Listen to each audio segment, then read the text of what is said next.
Roselyne et Olivier de Sigaloni, bonjour, bienvenue sur Radio Maria. Chers auditeurs, bonjour. Bonjour à tous. Nous sommes Roselyne et Olivier de Sigaloni. Nous nous sommes donné le sacrement de mariage il y a 34 ans et avons une fratrie de 3 enfants qui nous a été confiée dans le cadre de l'adoption internationale. Nous sommes aux équipes Notre-Dame depuis 32 ans et avons été appelés à la responsabilité d'une des 4 provinces qui constituent la super-région France-Luxembourg-Suisse.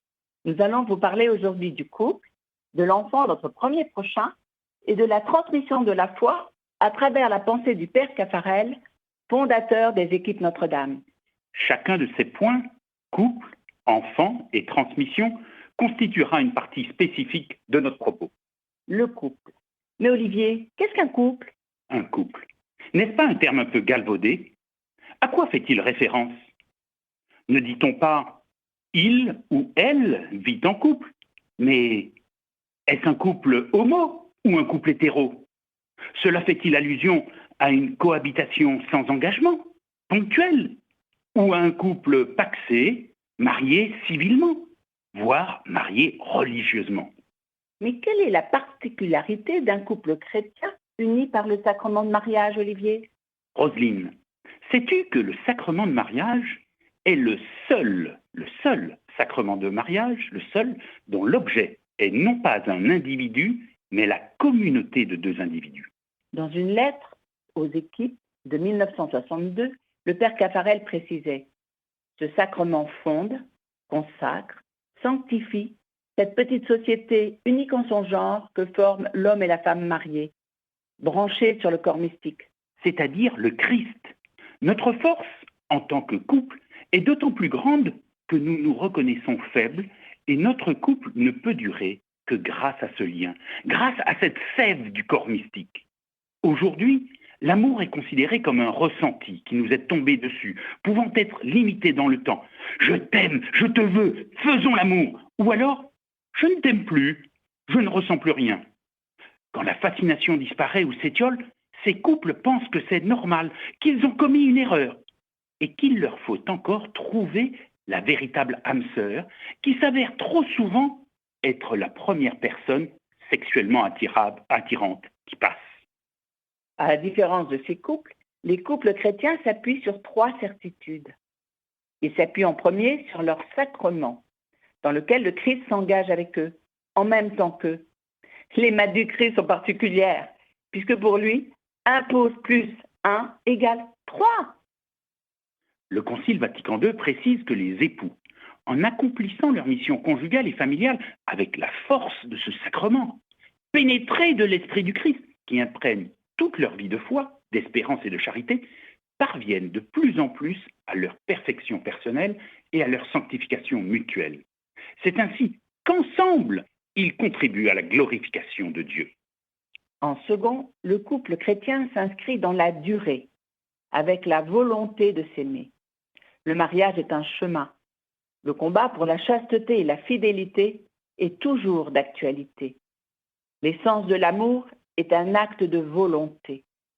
Ceux qui vivent dans un mariage heureux sont ceux qui ont choisi d'aimer sa femme ou son mari plus que soi-même, choisi de sacrifier son désir éphémère pour un bonheur durable, choisi de donner plutôt que de prendre. Cette notion de durabilité est finalement très moderne et en ligne avec les enjeux environnementaux actuels.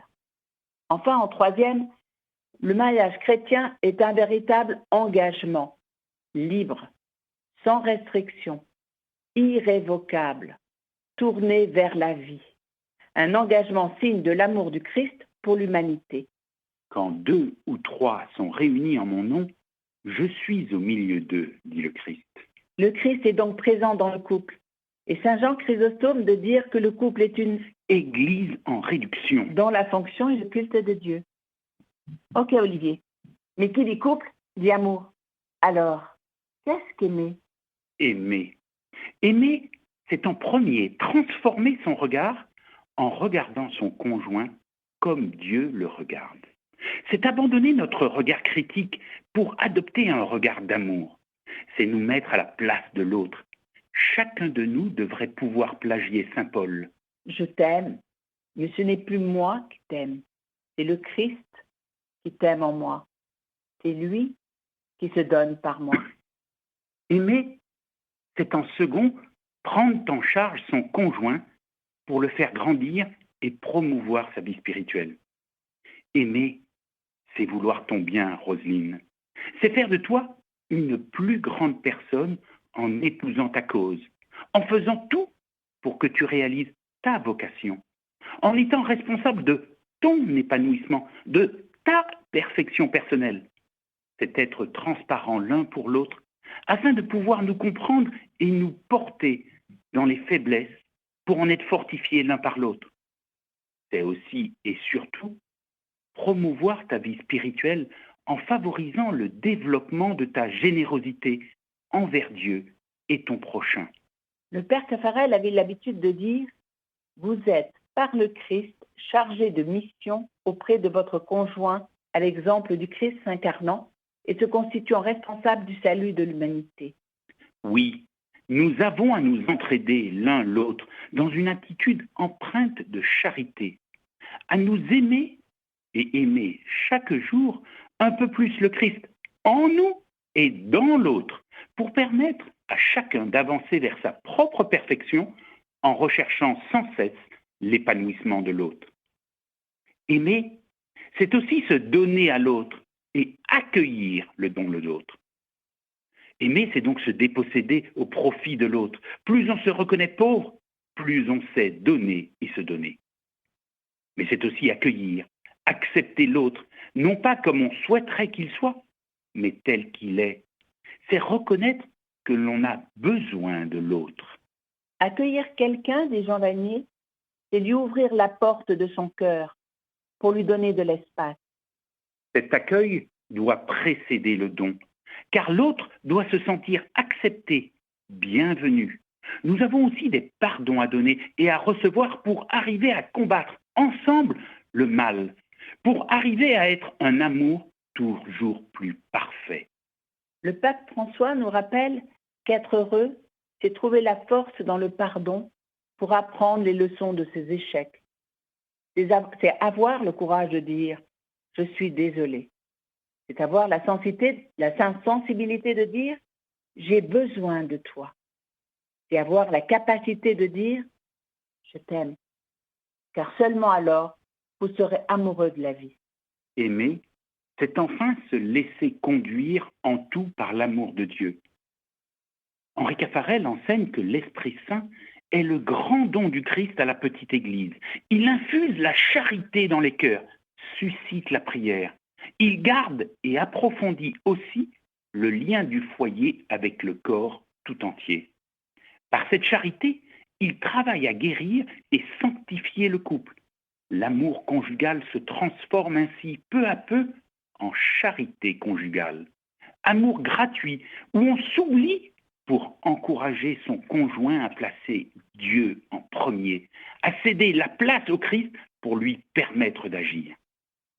Chers auditeurs, écoutons le père de Habsbourg illustrer ce que nous venons de dire. Quand Jérôme a rencontré Astrid il y a plus de 40 ans, il n'était pas pratiquant. De son côté, Astrid avait baigné dans la foi depuis son enfance. Aujourd'hui, j'ai l'impression que chacun d'eux a été un instrument pour aider l'autre à devenir une meilleure personne. La charité et la paix règnent dans leur foyer. Doucement, ils ont commencé à donner une vraie place à Dieu dans leur couple, et ainsi, ils ont su accueillir de mieux en mieux l'autre au long des étapes de leur vie ensemble. Aujourd'hui, ils vont à la messe et prient le chapelet presque tous les jours. Leur enthousiasme donne envie à tous leurs amis de passer du temps avec eux et de se confier à eux. Probablement, ces amis ne diraient pas qu'Astrid et Jérôme sont des saints, mais qu'ils donnent envie de mieux aimer et de s'approcher de Dieu. Mieux s'aimer, se rapprocher de Dieu. Nous désirons tous cela, mais nous sommes incarnés. Et pour vivre à deux notre foi, nous avons besoin de tuteurs. Le premier est l'Eucharistie. À chaque Eucharistie, nous, Roselyne et Olivier, réactivons notre alliance, renouvelons notre oui à l'autre et à Dieu.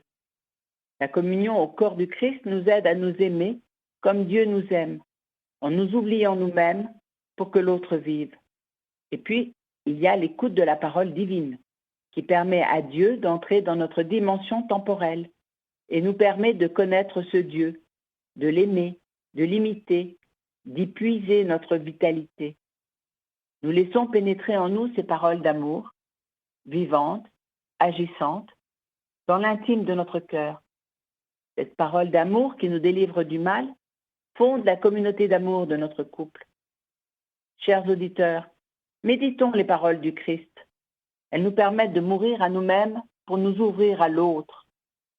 Après l'Eucharistie et l'écoute de la parole, la prière conjugale est comme si nous disions tous les soirs le oui de notre mariage. Nous nous reposons à deux, en Dieu, main dans la main. C'est un moment privilégié où nous cherchons la volonté de Dieu sur notre foyer. Quand cet homme et cette femme prient, dit le père Caffarel, c'est la prière de son Fils bien-aimé que le Père des cieux entend. Parce que, dans leur cœur, l'Esprit du Christ inspire leurs sentiments. Osons prier comme le Père. Osons prier le Père, comme le Christ nous l'a montré. Et rejoignons Marie à travers le Magnificat pour chanter la joie de cette présence divine dans notre foyer.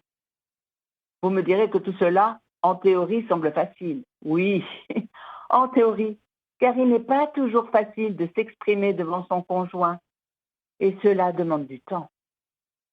Et si pour mieux vous comprendre, vous faisiez une soirée couple une fois par mois, le devoir de s'asseoir est un temps de dialogue sous le regard de Dieu pour prendre du recul, temps de vérité, d'amour, où le « je », c'est-à-dire le ressenti, comme l'écoute et l'accueil sont la règle.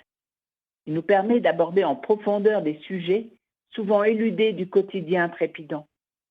Un autre tuteur capital est la retraite, où en couple, nous nous extrayons du monde pour y revenir fortifiés, régénérés dans notre vie conjugale, repartant sur des bases saines et, nous oserions dire, saintes.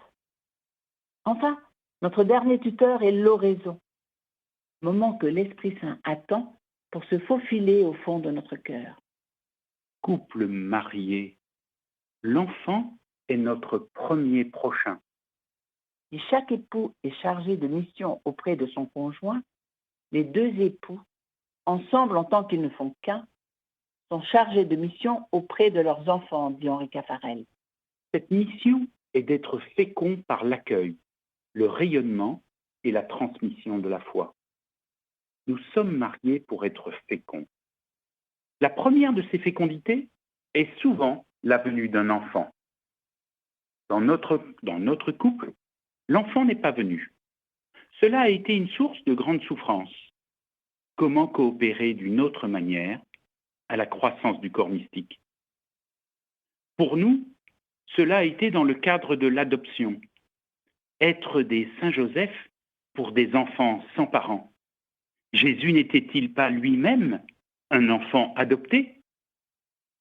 Pour d'autres, comme nos amis Marie-Camille et Bruno, cela a été dans le cadre d'une fécondité non filiale, en aidant au développement des jeunes qui se sont trouvés sur leur chemin. Ils se sont ainsi consacrés pleinement et avec joie à la formation des jeunes dans le scoutisme. Mais cet enfant à qui nous avons donné la vie, que nous avons adopté ou encore formé, comment l'aimons-nous? Comme une continuation et un substitut à nous-mêmes?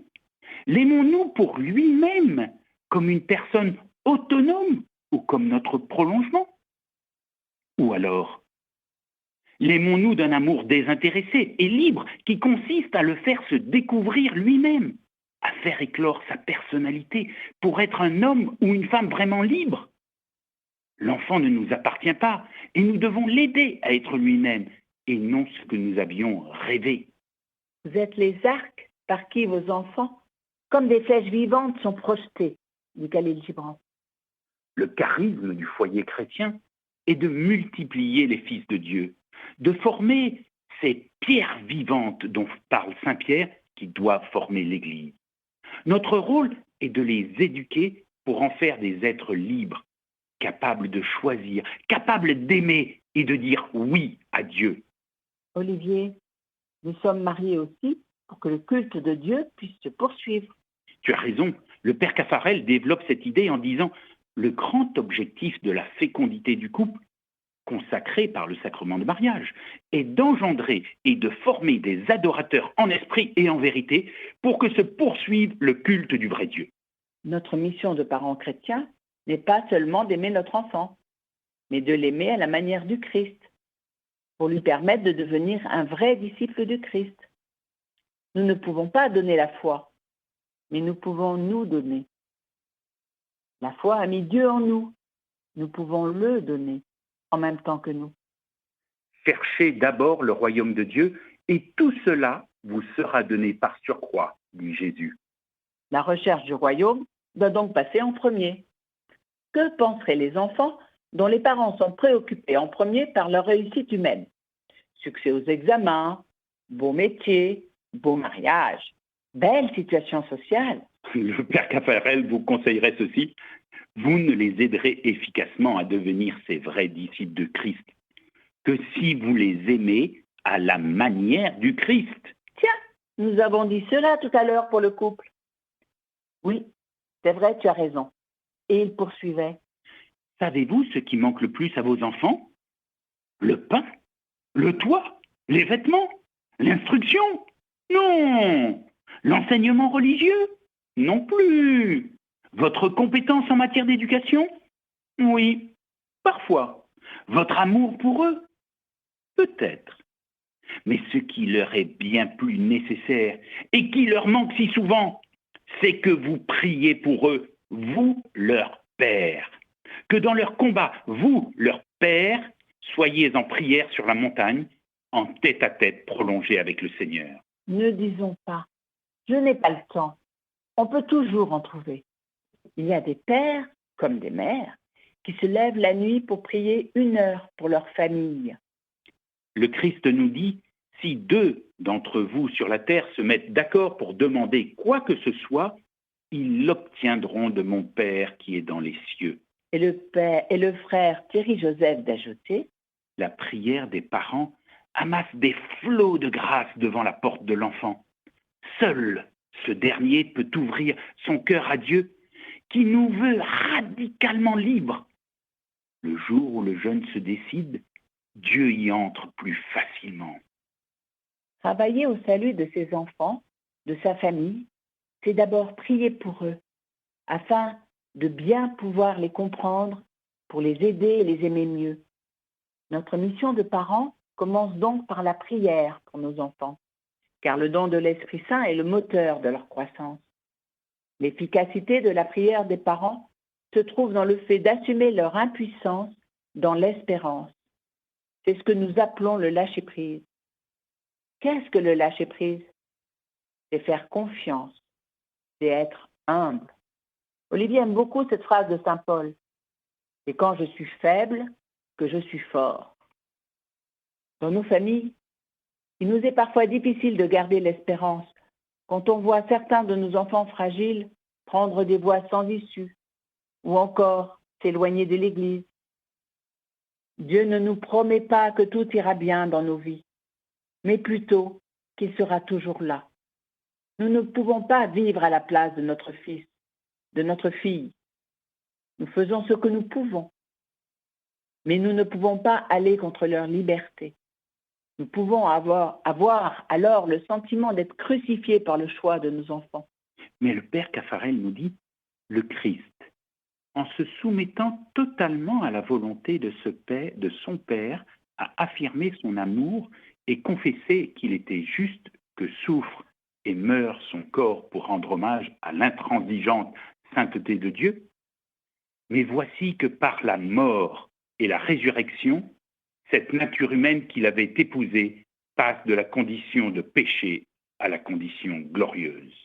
Et de nous proposer une piste pour le salut de nos enfants. Le mal rôde autour de nos enfants. Sans la pénitence, nous ne rachèterons pas nos enfants. Grâce à elle, au contraire, Dieu resplendira en eux.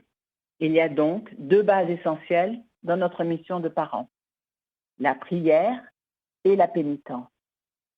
Couple marié, nous avons à transmettre la foi, c'est-à-dire faire découvrir à l'enfant la grandeur de Dieu et le tourner vers ce Dieu intérieur. L'éducation est une affaire d'amour.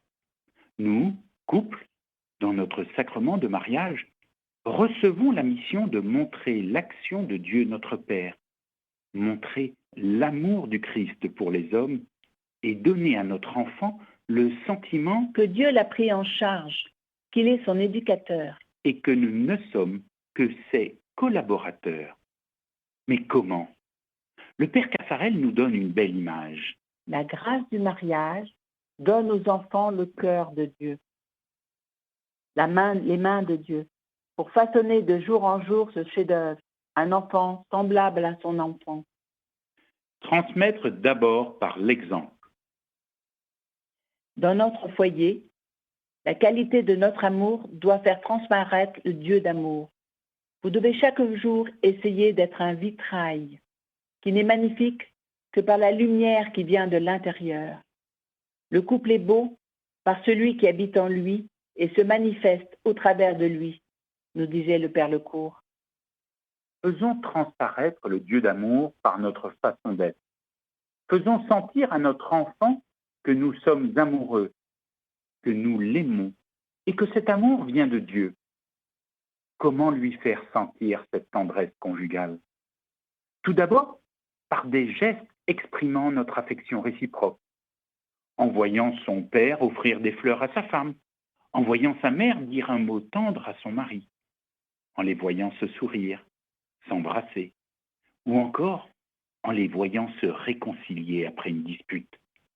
Cette tendresse conjugale dont notre enfant est témoin est la plus belle école de vie et d'amour. Mais aussi, en nous aimant, nous témoignons que nous sommes L'union de deux chercheurs de Dieu. Montrant que tous les moyens sont bons pour rejoindre le Christ. Ce peut être par la lecture de l'Évangile, par notre prière, par le chapelet, prier sur le chemin entre la maison et le bureau, ou en couple, dans la voiture, pendant nos voyages. Il arrive même que dans la voiture, l'un ou l'autre des enfants nous accompagne en disant une dizaine. Ce peut être aussi par notre participation active à l'Eucharistie le dimanche, mais aussi en semaine. Quand l'un ou l'autre lit la parole de Dieu lors d'une Eucharistie, il ou elle est porteur de ce message d'amour pour ses frères. Quand Roselyne dirige les chants au pupitre, elle montre sa joie de louer Dieu. Il y a aussi des « je te demande pardon » alors que les enfants sont là. Cependant, l'exemple ne suffit pas et nous avons comme mission de transmettre surtout en ayant le courage de dire ce que nous savons de Dieu et d'agir. Premièrement, le dire. Nous enseignons le langage des hommes, mais aussi le langage de Dieu. Le Père Régis Lecourt confiait dans une homélie de mariage « Nous avons à construire un pont, celui entre les hommes et Dieu. Dans le monde dans lequel nous vivons, le concept de laïcité montre une indifférence à l'égard de la foi chrétienne. Si nous ne disons pas à nos enfants que Dieu les aime, qui le leur dira? Dieu a envoyé son Fils sur terre jeter un pont entre l'humanité pécheresse et Dieu. Si nous ne l'expliquons pas à nos enfants, comment le sauront-ils? Notre couple, dans son sacrement de mariage, reçoit la mission de montrer l'action du Père et de leur faire connaître l'Évangile. Notre mission est donc de parler de Dieu, d'expliquer Dieu et de proclamer à haute et intelligible voix l'Évangile dans lequel notre fils, notre fille voit la grandeur de Dieu. Par la force de nos convictions, nous l'aidons à agir gratuitement pour l'amour de Dieu, à annoncer Jésus-Christ qui sauve nos vies. L'écoute de la bonne nouvelle, cette lettre d'amour de Dieu qui nous est adressée, et sa compréhension est essentielle pour qu'il ou elle entre dans le salut, dans ce mystère du salut. En écoutant la personne du Christ, sa façon d'être et d'agir, sa pensée, il devient vivant, quelqu'un de réel, avec lequel nous pouvons vivre chaque jour et que nous pouvons chercher à imiter. Nos enfants apprennent ainsi à se poser la question: que ferait le Christ à ma place dans cette situation? Après le dire, transmettre par le faire.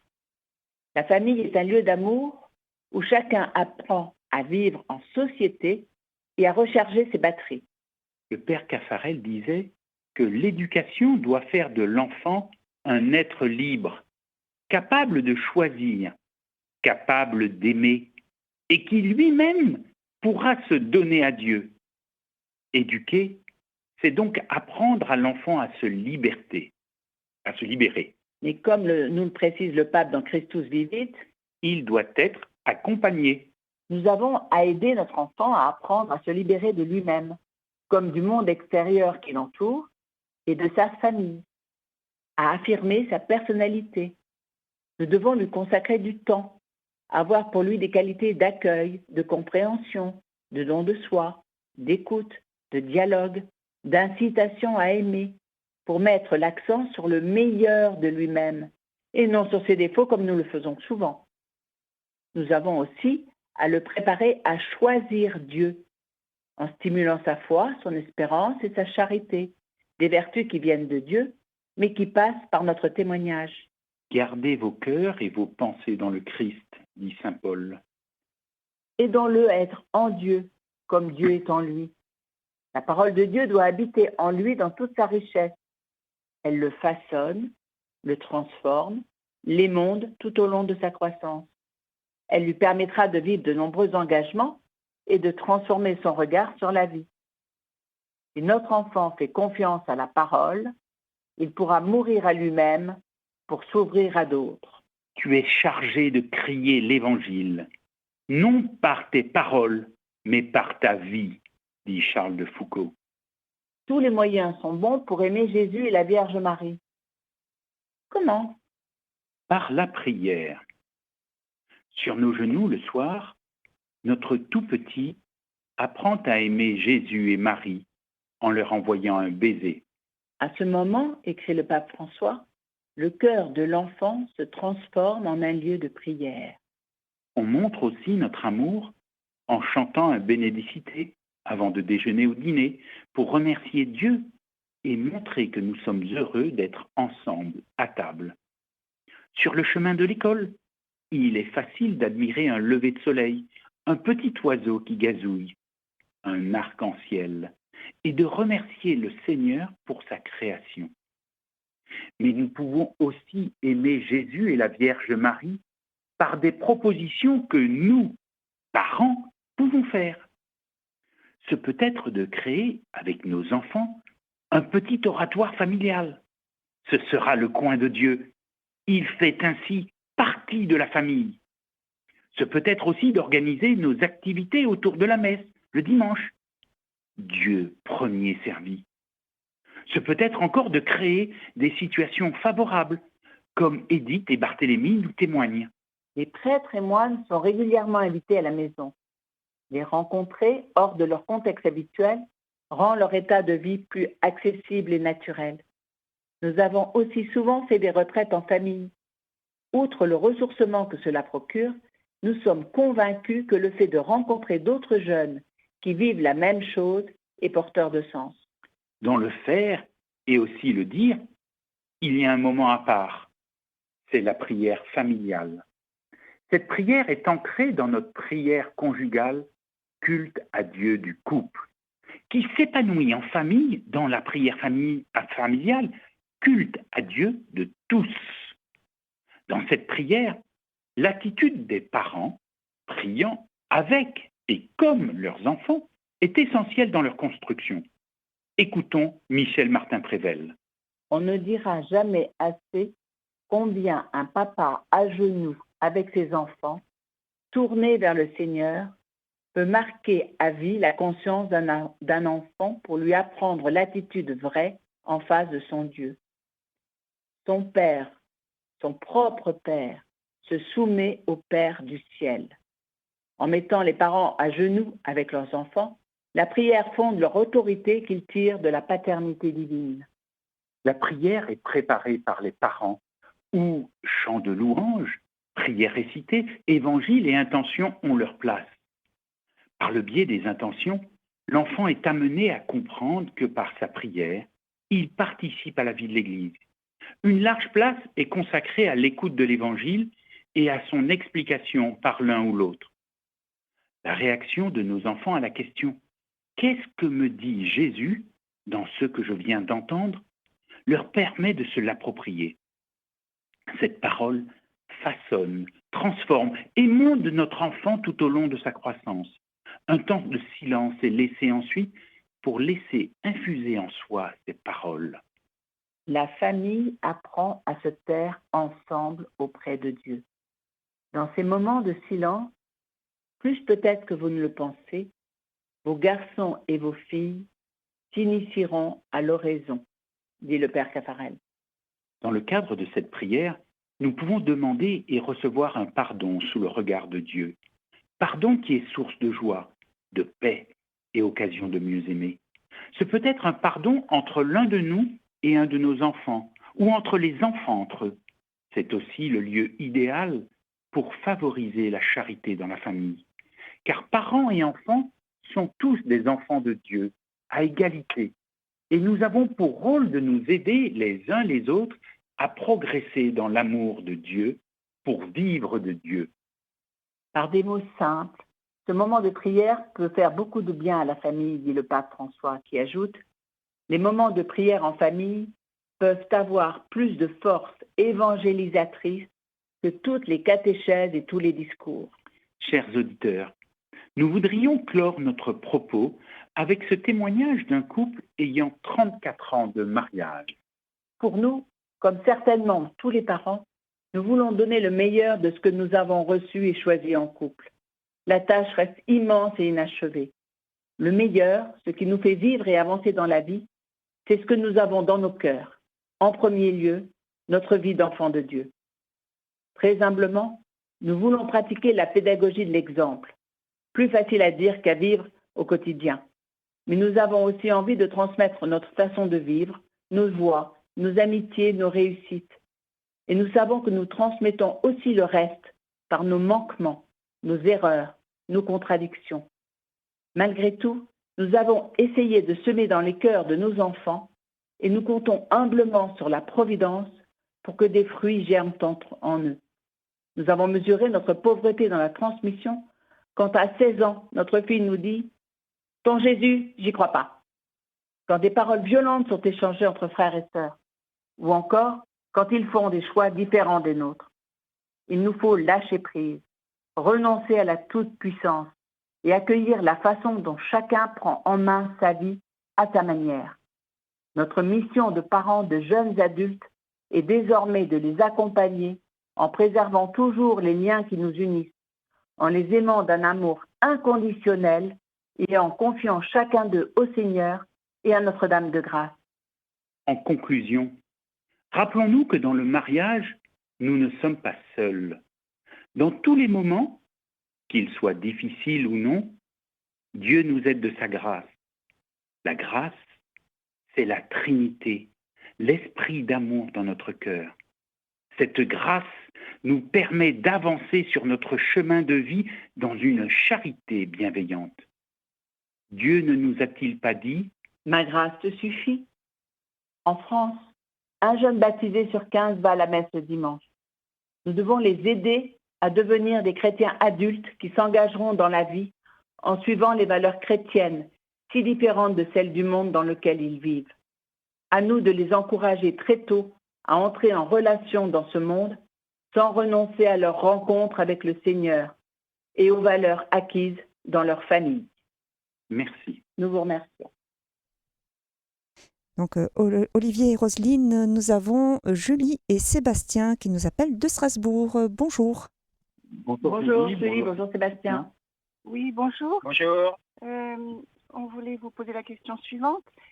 Il y a d'autres éducateurs dans la vie de nos enfants, instituteurs, entraîneurs, professionnels, oncles, tantes, mais aussi livres, films, informations.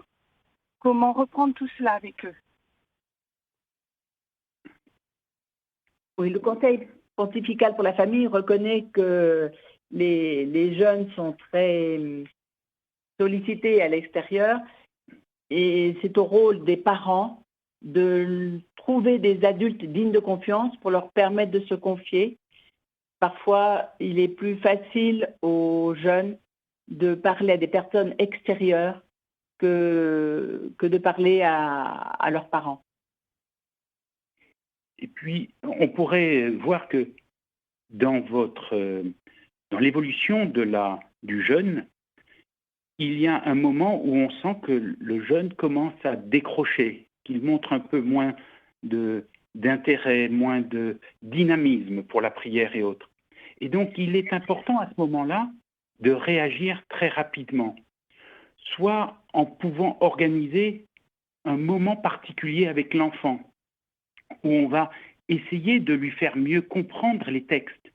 Ça peut être à la fin de la messe, essayer de réagir sur l'homélie. Tiens, qu'est-ce que j'ai compris? Moi, tu as compris ça? Et lui donner du sens. En fait, souvent la question, c'est une question de sens. Donc il est important de donner du sens et montrer que ce à quoi nous vivons, c'est quelque chose qui est fondamental, qui est la racine de notre vie et que cela guide notre vie fondamentalement. Cela peut être aussi profiter des moments un peu particuliers de la liturgie. Là, nous avons une Noël, nous allons entrer dans le carême, nous aurons bientôt Pâques. Donc, profitez de ces moments pour remettre de la lumière sur ces moments et expliquer en quoi ces moments sont importants. Et ce qui est vrai, Roselyne, tu pourrais peut-être expliquer, toi. Non, voilà. Mais je ne sais pas si nous avons répondu, Julie et Sébastien, pardon. L'idée est de dire oui, il y a beaucoup d'éducateurs, chacun apporte sa part, mais c'est à nous de comprendre que si à un moment l'enfant ne nous écoute plus, il nous faut mettre dans son entourage quelqu'un de confiance, quelqu'un qui pourra lui parler de Dieu. Ça peut être son parrain, sa marraine, ou un prêtre, un jeune prêtre, etc. Ça peut être aussi l'emmener, le faire choisir une messe. Si la messe qu'il n'aime pas, lui faire le tour des paroisses pour trouver une messe où il y aura plus de jeunes et où il ne se sentira pas seul. Merci. Merci. Merci beaucoup. Merci Julie et Sébastien pour votre appel. Est-ce que vous souhaitez peut-être ajouter un message pour les auditeurs de Radio Maria? Juste un dernier message, c'est juste insister sur la prière conjugale, disant vraiment rappelant que le Christ nous a donné un sacrement de mariage qui unit le Christ et le couple, que la prière conjugale est donc le fait que le Christ veut exprimer son amour à son Père à travers cette prière conjugale, et qu'à ce moment-là, nous pouvons mettre sous le faisceau lumineux du regard de Dieu nos enfants pour bien les comprendre, bien les aider et mieux les aimer. Et ça va permettre d'alimenter la prière familiale. Voilà. Et puis, je veux juste terminer, moi, si tu permets, ma chérie, juste en nous disant que si chacun de nous ne réserve pas un temps pour se désaltérer à la source, c'est-à-dire à Dieu, toutes nos relations entre époux et avec les enfants se flétriront comme des plantes qui n'ont pas de soif. Merci pour votre écoute. Merci pour vos questions. Merci. Nous espérons vous avoir éclairé sur la pensée du Père Caffarel pour le couple, les enfants et la transmission. Merci beaucoup Roselyne et Olivier. À très bientôt. Merci. Au revoir. Au revoir, merci.